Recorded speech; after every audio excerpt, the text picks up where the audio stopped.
Had a nice evening? Asked Gilbert, more absently than ever as he helped her on the train. Oh, lovely, said Anne, who felt that she had, in Jane Welsh Carlyle's splendid phrase, spent the evening under a harrow. What made you do your hair that way? Said Gilbert, still absently. It's the new fashion. Well, it doesn't suit you. It may be all right for some hair, but not for yours. Oh, it is too bad my hair is red, said Anne icily. Gilbert thought he was wise in dropping a dangerous subject. Anne, he reflected, had always been a bit sensitive about her hair. He was too tired to talk anyway. He leaned his head back on the car seat and shut his eyes. For the first time, Anne noticed little glints of gray in the hair above his ears. But she hardened her heart.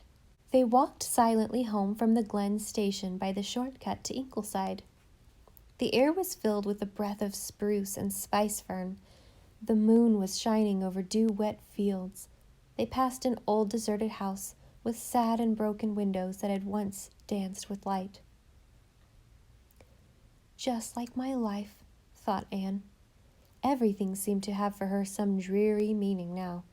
The dim white moth that fluttered past them on the lawn was, she thought sadly, like a ghost of faded love. Then she caught her foot in a croquet hoop and nearly fell headlong into a clump of phlox. What on earth did the children mean by leaving it there? She would tell them what she thought about it tomorrow. Gilbert only said, "Oops," and steadied her with a hand. Would he have been so casual about it if it had been Christine who had tripped while they were puzzling out the meaning of moonrises? Gilbert rushed off to his office the moment they were inside the house, and Anne went silently up to their room, where the moonlight was lying on the floor, still and silver and cold. She went to the open window and looked out. It was evidently the Carter Flagg's dog's night to howl, and he was putting his heart into it. The Lombardy leaves glistened like silver in the moonlight. The house about her seemed whispering tonight, whispering sinisterly as if it were no longer her friend. Anne felt sick and cold and empty. The gold of life had turned to withered leaves. Nothing had any meaning any longer. Everything seemed remote and unreal. Far down, the tide was keeping its world-old tryst with the shore. She could, now that Norman Douglas had cut down his spruce bush, see her little house of dreams. How happy they had been there, when it was enough just to be together in their own home, with their visions, their caresses, their silences, all the color of the morning in their lives. Gilbert looking at her with that smile in his eyes he kept for her alone, finding every day a new way of saying "I love you," sharing laughter as they shared sorrow. And now, Gilbert had grown tired of her. Men had always been like that, always would be.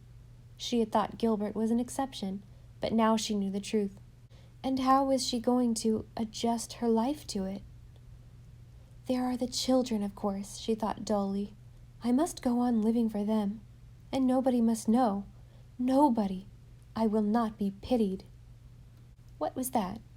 Somebody was coming up the stairs, 3 steps at a time, as Gilbert used to do long ago in the House of Dreams, as he had not done for a long time now. It couldn't be Gilbert. It was. He burst into the room. He flung a little packet on the table. He caught Anne by the waist and waltzed her round and round the room like a crazy schoolboy, coming to rest at last, breathlessly, in a silver pool of moonlight. I was right, Anne. Thank God I was right. Mrs. Garrow is going to be all right. The specialist has said so. Mrs. Garrow? Gilbert, have you gone crazy? Didn't I tell you? Surely I told you. Well, I suppose it's been such a sore subject I just couldn't talk of it. I've been worried to death about it for the past 2 weeks. Couldn't think of anything else, waking or sleeping. Mrs. Garrow lives in Lowbridge and was Parker's patient. He asked me in for a consultation. I diagnosed her case differently from him. We almost fought. I was sure I was right. I insisted there was a chance. We sent her to Montreal.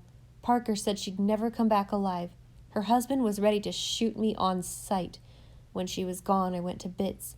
Perhaps I was mistaken. Perhaps I'd tortured her needlessly. I found the letter in my office when I went in. I was right. They've operated. She has an excellent chance of living. Anne girl, I could jump over the moon. I've shed 20 years. Anne had either to laugh or cry, so she began to laugh. It was lovely to be able to laugh again, lovely to feel like laughing. Everything was suddenly all right. I suppose that is why you forgot this was our anniversary, she taunted him. Gilbert released her long enough to pounce on the little packet he had dropped on the table. I didn't forget it. 2 weeks ago I sent to Toronto for this, and it didn't come till tonight. I felt so small this morning when I hadn't a thing to give you that I didn't mention the day. Thought you'd forgotten it too. Hoped you had. When I went into the office, there was my present along with Parker's letter. See how you like it. It was a little diamond pendant. Even in the moonlight, it sparkled like a living thing. Gilbert, and try it on. I wish it had come this morning. Then you'd have had something to wear to the dinner besides that old animal heart. Though it did look rather nice, snuggling in that pretty white hollow in your throat, darling. Why didn't you leave on that green dress, Anne? I liked it. It reminded me of that dress with the rosebuds on it you used to wear at Redmond. So he had noticed the dress. So he still remembered the old Redmond one he had admired so much. Anne felt like a released bird. She was flying again. Gilbert's arms were around her. His eyes were looking into hers in the moonlight. You do love me, Gilbert? I'm not just a habit with you. You haven't said you loved me for so long. My dear, dear love, I didn't think you needed words to know that. I couldn't live without you. Always you give me strength. There's a verse somewhere in the Bible that is meant for you. She will do him good and not evil all the days of her life. Life, which had seemed so gray and foolish a few moments before, was golden and rose and splendidly rainbowed again. The diamond pendant slipped to the floor, unheeded for the moment.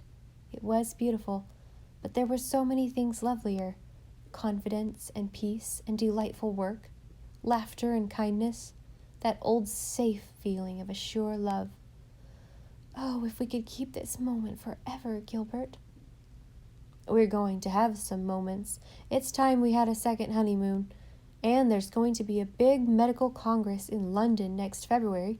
We're going to it. And after it, we'll see a bit of the old world. There's a holiday coming to us. We'll be nothing but lovers again. It will be just like being married over again. You haven't been like yourself for a long time. So he had noticed.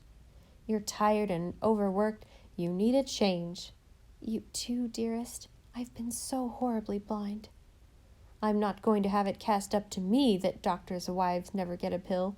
We'll come back rested and fresh, with our sense of humor completely restored. Well, try your pendant on and let's get to bed.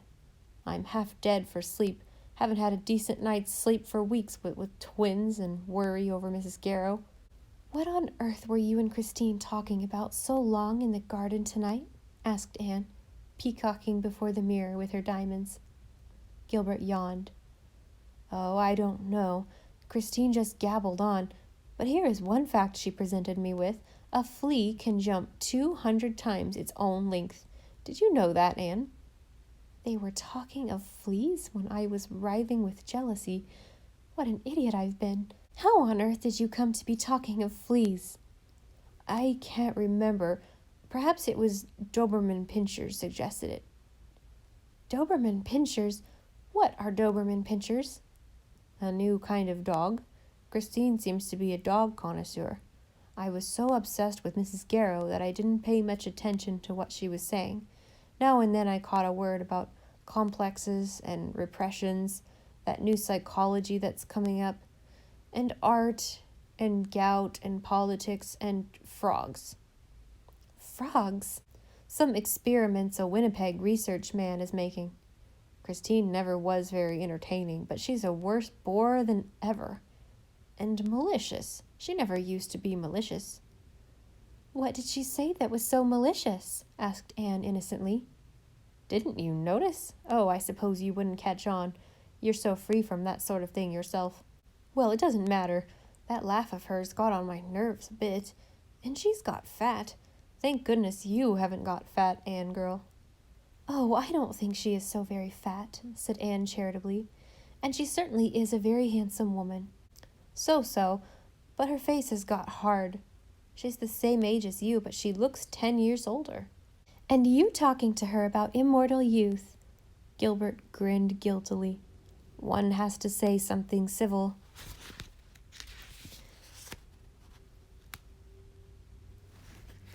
"Civilization can't exist without a little hypocrisy.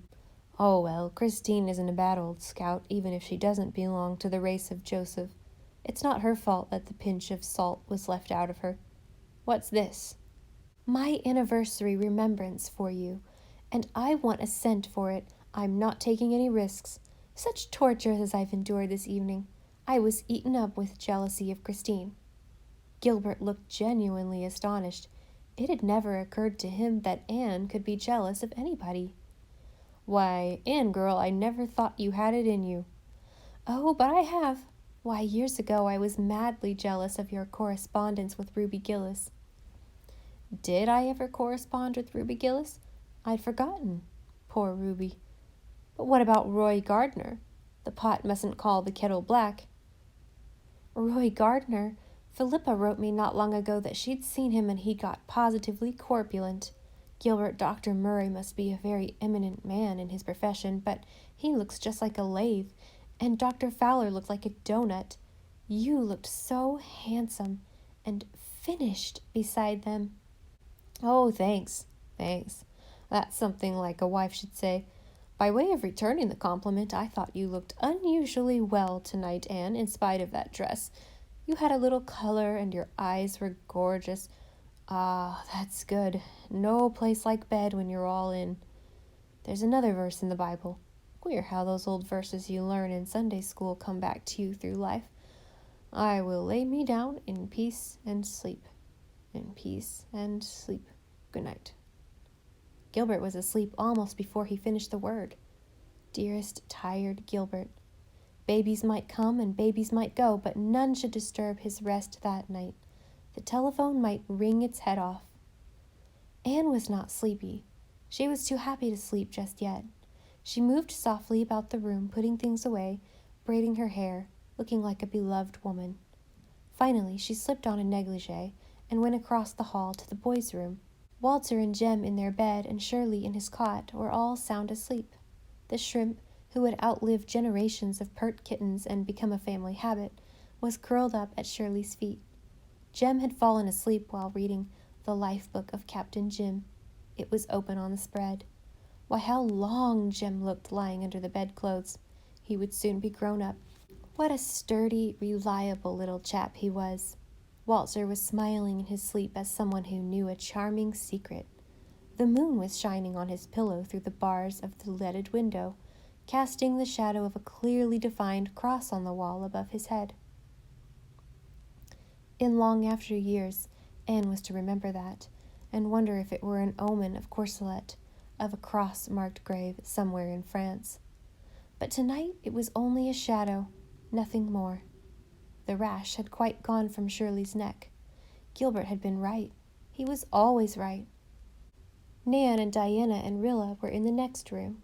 Diana with darling little damp red curls all over her head, and one little sunburned hand under her cheek, and Nan with long fans of lashes brushing hers. The eyes behind those blue-veined lids were hazel, like her father's, and Rilla was sleeping on her stomach. Anne turned her right side up, but her buttoned eyes never opened.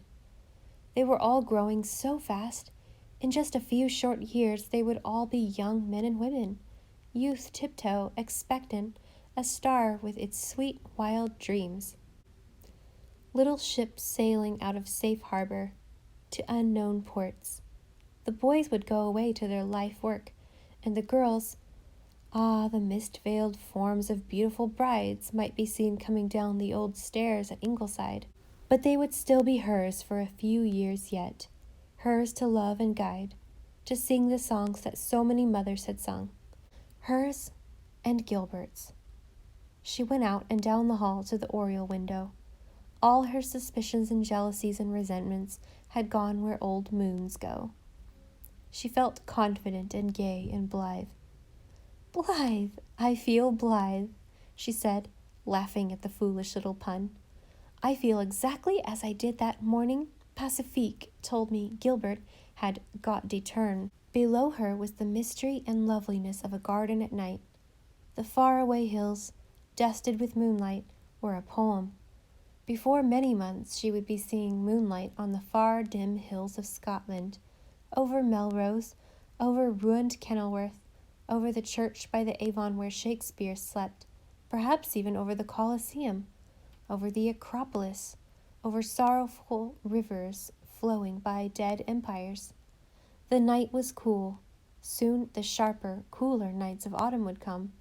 Then the deep snow, the deep white snow, the deep cold snow of winter. Nights wild with wind and storm. But who would care? There would be the magic of firelight in gracious rooms. Hadn't Gilbert spoken not long ago of apple logs he was getting to burn in the fireplace? They would glorify the gray days that were bound to come. What would matter drifted snow and biting wind when love burned clear and bright with spring beyond, and all the little sweetnesses of life sprinkling the road? She turned away from the window. In her white gown, with her hair in its 2 long braids, she looked like the Anne of Green Gables days, of Redmond days, of the House of Dreams days. That inward glow was still shining through her. Through the open doorway came the soft sound of children breathing. Gilbert, who seldom snored, was indubitably snoring now. Anne grinned. She thought of something Christine had said. Poor childless Christine, shooting her little arrows of mockery. What a family, Anne repeated exultantly.